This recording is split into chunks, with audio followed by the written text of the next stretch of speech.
नमस्कार, स्वागत है।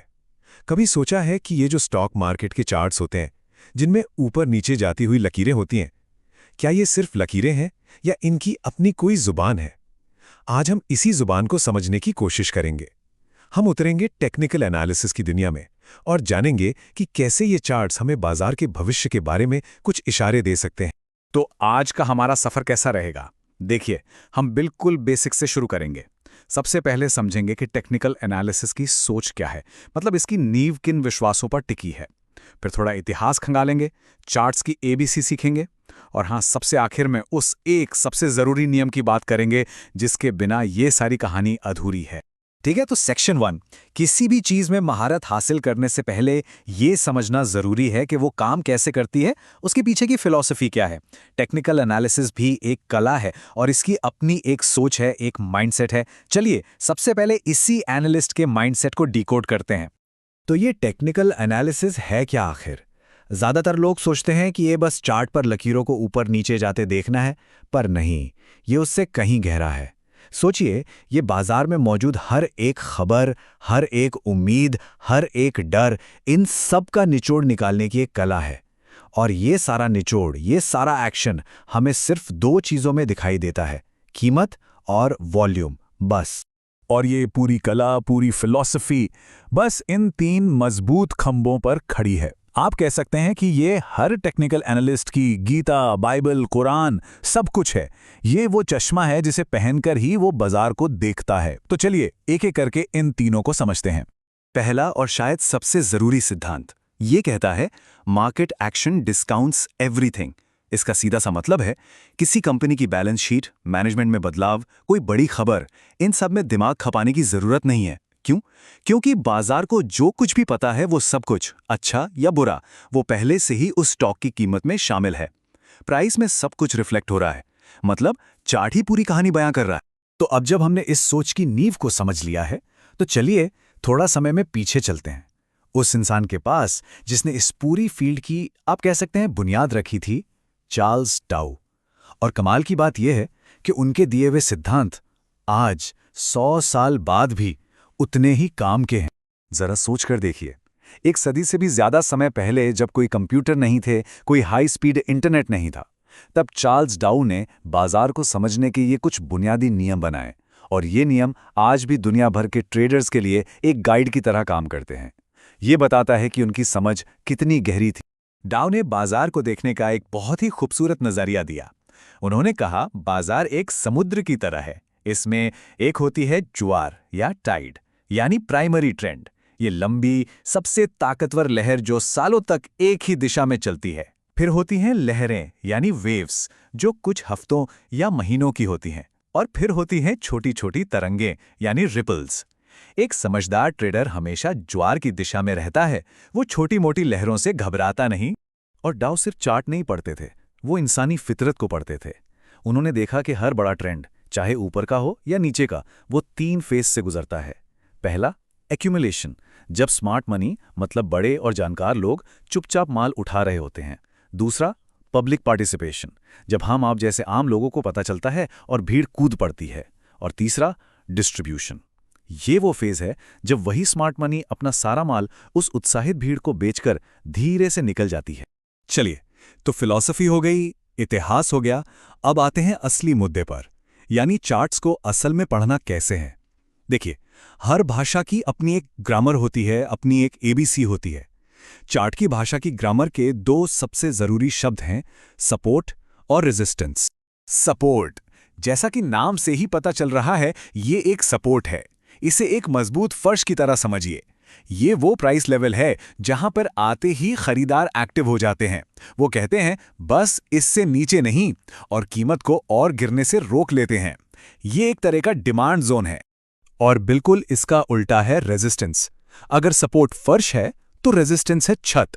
ये वो प्राइस लेवल है जहां सेलर्स, यानी बेचने वाले, हावी हो जाते हैं। कीमत जैसे ही इस लेवल पर पहुंचती है, वो उसे ऊपर जाने से रोक देते हैं। कीमत इस छत से टकराती है और अक्सर वापस नीचे आ जाती है। ये एक सप्लाई जोन है। मगर असली खेल तो तब शुरू होता है जब ये फर्श या छत टूटते हैं। सोचिए क्या होता होगा जब कीमत इस मजबूत फर्श को तोड़कर नीचे चली जाए या फिर उस भारी भरकम छत को तोड़कर ऊपर निकल जाए। बस यहीं पर मार्केट की साइकोलॉजी, लोगों का डर और लालच खुलकर सामने आता है। और यहीं पर होता है एक, कह सकते हैं, जादुई बदलाव। इसे कहते हैं रोल रिवर्सल। जो लेवल पहले एक मजबूत छत यानी रेजिस्टेंस था, एक बार कीमत उसे पार कर ले तो वही छत अब एक मजबूत फर्श यानी सपोर्ट बन जाती है। अब सवाल है, ऐसा होता क्यों है? इसके पीछे हैं इंसानी भावनाएं। जिन लोगों ने पहले नहीं खरीदा था वो पछतावे में खरीदते हैं कि मौका हाथ से न निकल जाए, और जिन लोगों ने बेच दिया था वो राहत महसूस करते हैं और दोबारा एंट्री लेते हैं। तो अब हम चार्ट की ABC यानी सपोर्ट और रेजिस्टेंस को समझ चुके हैं। अब देखते हैं कि जब ये मिलते हैं तो चार्ट पर कुछ जानी पहचानी तस्वीरें, कुछ पैटर्न्स बनाते हैं। और ये पैटर्न्स सिर्फ लकीरें नहीं हैं, ये बाजार में बैठे लाखों करोड़ों लोगों के डर, लालच और उम्मीदों की जीती जागती तस्वीरें हैं। मोटे तौर पर ये सारे पैटर्न्स दो ही तरह के होते हैं। पहले होते हैं रिवर्सल पैटर्न्स, मतलब ये वो संकेत हैं जो बताते हैं कि पार्टी अब खत्म होने वाली है, ट्रेंड अब पलटने वाला है। और दूसरे होते हैं कंटिन्यूएशन पैटर्न्स, ये बताते हैं कि ट्रेंड थका नहीं है, बस जरा सुस्ता रहा है, एक छोटा सा ब्रेक ले रहा है और अपनी चाल को जारी रखेगा। रिवर्सल पैटर्न्स में सबसे मशहूर और शायद सबसे भरोसेमंद पैटर्न है हेड एंड शोल्डर्स। ये चार्ट पर एक कहानी सुनाता है, कहानी बायर्स की हिम्मत टूटने की। पहले वो एक चोटी लेफ्ट शोल्डर बनाते हैं, फिर और जोर लगाकर एक उससे भी ऊंची चोटी हेड बनाते हैं, पर इस बार उनमें दम कम होता है और आखिरकार एक आखिरी कमजोर कोशिश राइट शोल्डर के बाद वो हार मान लेते हैं।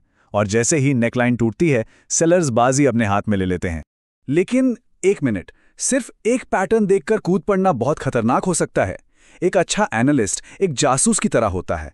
वो सिर्फ एक सुराग से काम नहीं चलाता, वो हमेशा कंफर्मेशन ढूंढता है, दूसरे सबूत तलाशता है, ताकि वो पक्का कर सके कि जो वो देख रहा है वो वाकई में सच है। और कंफर्मेशन का सबसे पहला और सबसे जरूरी टूल है वॉल्यूम। वॉल्यूम को आप किसी ट्रेंड का पेट्रोल या डीजल समझ लीजिए। ये वो ईंधन है जो बाजार को ताकत देता है। अगर कीमत तो ऊपर जा रही है लेकिन वॉल्यूम लगातार गिर रहा है, तो ये एक बहुत बड़ी वार्निंग है। ये उस गाड़ी की तरह है जो स्पीड में तो है पर उसकी टंकी में पेट्रोल खत्म हो रहा है, वो कभी भी रुक सकती है। एक और जबरदस्त टूल है मूविंग एवरेज। ये क्या करते हैं, ये रोज-रोज के छोटे मोटे उतार चढ़ाव यानी शोर को फिल्टर कर देते हैं और हमें ट्रेंड की एक साफ सुथरी तस्वीर दिखाते हैं। और जब एक छोटी अवधि का एवरेज एक लंबी अवधि के एवरेज को काटता है तो ये एक बहुत बड़ा सिग्नल होता है।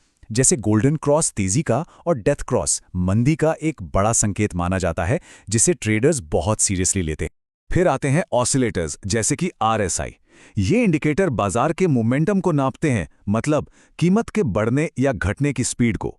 ये हमें बताते हैं कि बाजार कहीं ओवरबॉट तो नहीं हो गया, मतलब जरूरत से ज्यादा खरीदारी हो चुकी है, या फिर ओवरसोल्ड तो नहीं है, मतलब जरूरत से ज्यादा बिकवाली हो चुकी है। और इसका सबसे बड़ा सिग्नल होता है डाइवर्जेंस, मतलब कीमत तो नया हाई बना रही है पर RSI नहीं बना रहा। ये एक चेतावनी है कि ट्रेंड अब थक रहा है। तो हमने कितने सारे पावरफुल टूल्स और कॉन्सेप्ट्स देखे हैं ना, लेकिन अब हम बात करेंगे उस आखिरी नियम की जो इन सबसे ऊपर है। ये वो एक नियम है जो एक आम ट्रेडर और एक कामयाब ट्रेडर के बीच का असली फर्क पैदा करता है। और वो नियम है मनी मैनेजमेंट। सीधी सी बात है, आपका एनालिसिस कितना भी शानदार क्यों न हो, अगर आप अपने पैसे को सही से मैनेज नहीं करते तो आपकी हार तय है। एक सफल ट्रेडर हमेशा जीतने से पहले ये सोचता है कि वो हार कितना सकता है। रिस्क रिवॉर्ड रेशो जैसे कि 3:1। इसका मतलब है कि आप 1 रुपया खोने के लिए तैयार हैं तो कम से कम 3 रुपये जीतने की उम्मीद होनी चाहिए। इसके बिना कोई ट्रेड नहीं। तो आखिर में बस एक बात याद रखिए, एक चार्ट आपको सिर्फ संभावनाएं बताता है कि क्या हो सकता है, लेकिन आपकी ट्रेडिंग योजना, आपका प्लान, वो आपको बताता है कि आपको क्या करना है। तो सवाल यह है कि आप किसे फॉलो कर रहे हैं, चार्ट को या अपने प्लान को? टेक्निकल एनालिसिस एक बेहतरीन नक्शा है, लेकिन मंजिल तक पहुंचने के लिए गाड़ी आपको अनुशासन और प्लान के साथ ही चलानी होगी।